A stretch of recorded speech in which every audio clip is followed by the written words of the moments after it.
The wind, a restless spirit across the plains, carried the scent of dry dust and distant rain. It was a lonely scent for a lonely man. Elias walked the ribbon of dirt road, his gait steady and measured, a rhythm learned from years of solitude. His shadow stretched long and thin in the late afternoon sun, a faithful, silent companion. The land here was vast and unforgiving, a canvas of bleached grasses and stark, skeletal trees that clawed at the immense, indifferent sky. But Elias saw the beauty in its austerity. He understood its language of subtle shifts, the way the light fell on the bluffs at dusk, the particular quiet that preceded a storm. His homestead, nestled in a protective crook of the hills, was a testament to this understanding. It was a place of order, of fences mended and fields turned with a patient, knowing hand. He was on his way to the small settlement miles ahead for salt and kerosene, a journey he made only when necessity dictated. His world was small, contained, and blessedly quiet. The quiet shattered as he neared the Callaway farm. It was a place that seemed to sag under the weight of its own neglect. Fences listed like broken teeth, and the fields lay fallow, choked with thistle and burr. From the leaning porch of the farmhouse, a woman's voice, sharp and brittle as breaking glass, sliced through the air. Worthless, that's what you are. A barren field. A curse on this house. Elias slowed his pace, his gaze drawn to the scene. He was not a man for other people's troubles, but the cruelty in the voice was a discordant note in the day's harmony. He saw Martha Callaway, a woman whose grief had long ago curdled into bitterness, standing over a younger woman, her face a mask of contempt. Beside her stood her son, Caleb, a man built of thick bone and sullen resentment. The younger woman, Anna, stood with her back to him, her shoulders a thin, straight line of defiance. She was scrubbing a wooden pail with a ferocity that spoke of desperation, her knuckles white. She was her late husband's widow, a transplant to this harsh land, now a prisoner in it. I did my best. Anna's voice was low, strained, but clear. The land was tired. Caleb scoffed, a harsh, ugly sound. The land was fine. It's you. You bring blight. You give nothing back. No son. No crap. My brother wasted his life on you. He took a step forward, his shadow falling over her. Elias stopped completely now, partially concealed by a gnarled cottonwood. He watched as Caleb's hand shot out, grabbing Anna's arm. She flinched, a small, sharp intake of breath, but did not cry out. Her pride was a shield, thin but resilient. Let go of me, Caleb. Martha Callaway laughed, a dry, rattling sound. He'll let go when you're gone. Pack your things. We'll not feed a mouth that gives us nothing in return. Go be a burden on someone else. Elias felt a slow, cold anger uncoil within him. It was an unfamiliar feeling, foreign to his placid nature. He saw the faint, purpled shadow of an older bruise on Anna's forearm, just below the sleeve of her worn dress, where Caleb's fingers now dug in. He saw the tremor in her proud shoulders. He saw the utter desolation in the way she stared at the splintered wood of the porch, her last anchor in a world that was casting her out. He pushed himself away from the tree, his boots crunching on the dry earth, a sound that made all three of them turn. His presence was sudden and solid. He was not a large man, but he carried with him the quiet authority of the mountains, the unyielding strength of the ancient stones. His eyes, the color of a winter sky, met Caleb's. He said nothing. He simply stood and looked. Caleb, flustered by the intrusion, tightened his grip on Anna's arm. This is family business. Keep walking. Farmer Elias's gaze did not waver. It drifted from Caleb's flushed face to Martha's sneer, and then it settled on Anna. He saw past the grime and the fear. He saw the bedrock of strength beneath the surface, the spirit that refused to be completely broken. He saw the exhaustion of a soul that had fought for too long on its own. For the first time, her eyes met his. In their depths, he saw a flicker of something he recognized, a desperate plea for the world to simply make sense again. He took a single, deliberate step forward. The air grew thick with unspoken challenge. He looked past the Callaways, his focus entirely on the woman they held captive. His voice, when it came, was calm, level, and absolute. It was not a suggestion. It was a verdict. "You're coming with me." A profound silence descended, broken only by the whisper of the wind through the dry weeds. Caleb and Martha stared at him, mouths agape, their cruelty momentarily silenced by sheer disbelief. Anna's gaze remained locked with his, a storm of confusion, fear, and a terrifying spark of hope swirling within it. He had offered no explanation, no justification. The declaration hung in the air, a line drawn in the dust. He did not ask if she wanted to come. He did not offer charity. He stated a fact, a sudden and irreversible shift in her reality. Her world had been one of abuse and obligation, and this man, a stranger smelling of pine and clean earth, had just torn a door in its wall. She looked down at Caleb's hand on her arm, then back at the stranger's steady eyes. He wasn't looking at her like she was a stray to be pitied, but like a person to be acknowledged, person of worth. With a strength she didn't know she possessed, she pulled her arm free from Caleb's slackened grip. She took one step, then another, away from the rotting porch and the bitter faces of her accusers. She had no belongings, no history she wished to carry. She walked past Elias and stopped on the road, her back to the only home she had known in this land. She did not look back. Elias gave the Callaways one last, unreadable look, then turned and began to walk. After a moment's hesitation, she fell into step beside him, a few feet of careful distance between them. The silence that enveloped them on the long walk back was immense, heavier than words, filled with the weight of a life abandoned and the utter uncertainty of the one that lay ahead. The journey to his homestead was a silent pilgrimage.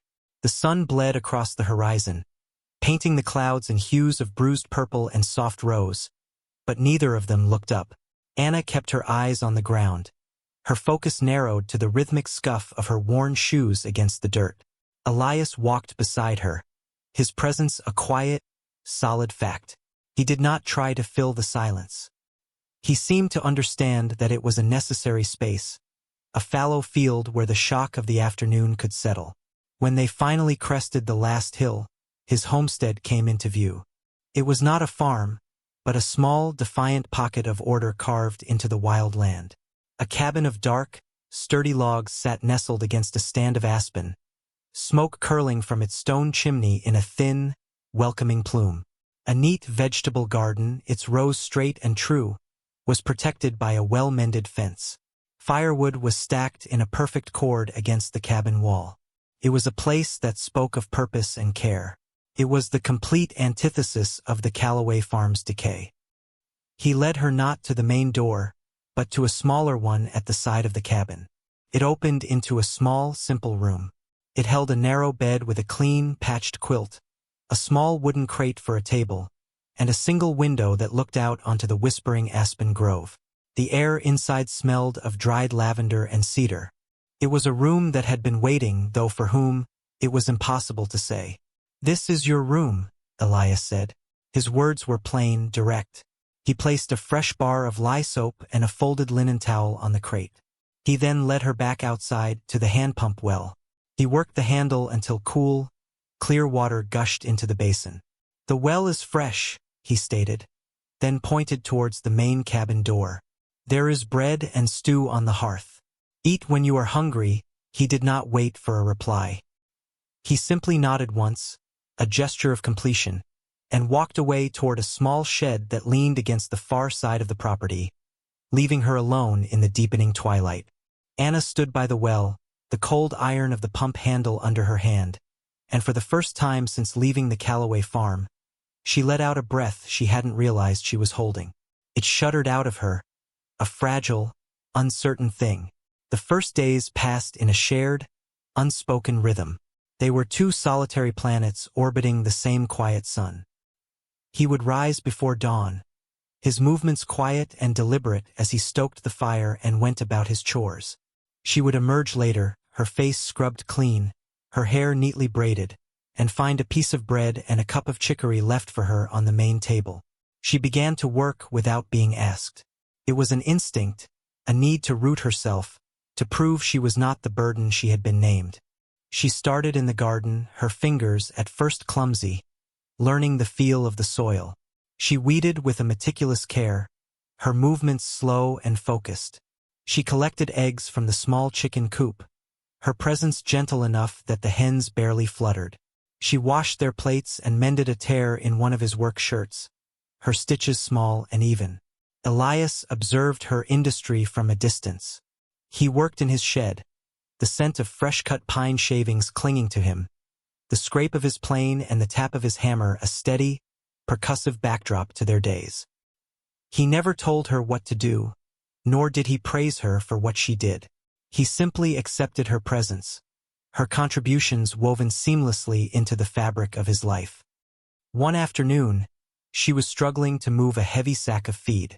She strained, her arms trembling, refusing to give up. Without a word, Elias appeared at her side.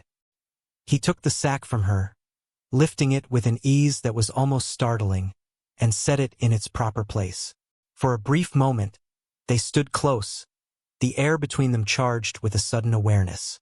She looked up at him, her lips parted to say thank you, but the words caught in her throat. He just looked back, a flicker of something unreadable in his eyes, and then he gave a small, almost imperceptible nod. It was enough. A few days later, he found a small mason jar on the rough-hewn sill of the main room's window. It held a single, vibrant stalk of Indian paintbrush, its fiery red a stark contrast to the muted tones of the cabin. He knew she had found it on one of her quiet walks along the creek bed. He stopped for a long moment, looking at the wildflower, then at her as she sat mending a stocking by the fire. A faint, slow smile touched the corners of his mouth. It was the first time she had seen him smile. It was a small, gentle thing, but it felt as momentous as the shifting of seasons. The ice that had encased her heart for so long felt the first, tentative crack. The garden she tended was beginning to flourish, new green shoots pushing through the dark soil. She felt a similar stirring within herself, a fragile, tender hope taking root in barren ground. The silences between them began to change. They were no longer the empty spaces of strangers, but the comfortable quiet of companions. The first real conversation happened on a cool evening, the scent of rain on the air. They sat at the small wooden table, the steam from their bowls of rabbit stew rising between them. "The chokecherries will be ripe soon," he said, his voice a low rumble. It was a simple observation, a thought given voice. Anna looked up from her bowl, surprised. "My mother used to make jam from them," she replied, her own voice softer than she intended. She said it was sweet, but with a memory of the wild in it. He considered this for a moment. "That sounds right," he said, and that was all. But it was a beginning, a sharing of small histories, of tastes and memories. The dialogue was a bridge, slender and fragile, but it was a bridge nonetheless. One night the past came for her. In the deep, oppressive dark, a nightmare took hold. The cruel faces of Martha and Caleb loomed in her sleep, their voices echoing the hateful words, barren, worthless, curse. She cried out, a strangled, terrified sound that tore through the cabin's peace. She woke with a gasp, her heart hammering against her ribs, the phantom grip of Caleb's hand still on her arm. The cabin was silent again, but she knew Elias had heard. She could feel his presence, a weight on the other side of her thin wooden door. He did not knock. He did not call out her name. He simply stood there, a silent, unmoving sentinel, guarding her from the ghosts of her memory until the first gray light of dawn broke the horizon. The next day, she was withdrawn, the shadows of the night still clinging to her. She worked with her head down, her movements stiff and guarded. Elias did not mention the disturbance. He did not press her for words she did not have. Instead, that evening, as she sat staring into the fire, he quietly placed a small object into her hand. It was a bird, carved from a single piece of pale aspen wood. It was exquisitely detailed, the sweep of its wings, the turn of its head, the delicate etching of its feathers. It was smooth and warm from his hands, a gift of pure, uncomplicated kindness. She closed her fingers around it, the polished wood a solid comfort in her palm. Tears welled in her eyes, hot and sudden, but for the first time in years, they were not tears of sorrow. Later that week, as they sat on the small porch watching the stars emerge in the velvet sky, she finally spoke. Her voice was barely a whisper, carried on the cool night air. They said I was a curse. Elias turned his head, his profile stark against the twilight. He waited. They said the land died because I touched it, that I was empty, and so everything around me would be empty too. She spoke the words into the vast darkness, giving them up to the night. She expected him to say nothing, or perhaps offer some hollow platitude. Instead, he was silent for a long time, his gaze fixed on the distant, dark line of the hills. When he finally spoke, his words were as solid and real as the ground beneath their feet. Land doesn't hold grudges, he said, his voice low and certain. It only asks for good hands. He glanced down at her hands, which lay clasped in her lap, hands that were now calloused from pulling weeds and tending soil. Then he looked towards the garden, a dark, fertile patch thriving under the moon. He didn't need to say more. In that simple statement, he had refuted years of poison. He had seen her work, her care, and he had named it good. He had given her back her own worth. A profound peace settled over her. The last of the brittle fear inside her seemed to dissolve, turning to dust and blowing away on the night wind. The silence that returned was different again, full and deep, a shared contentment.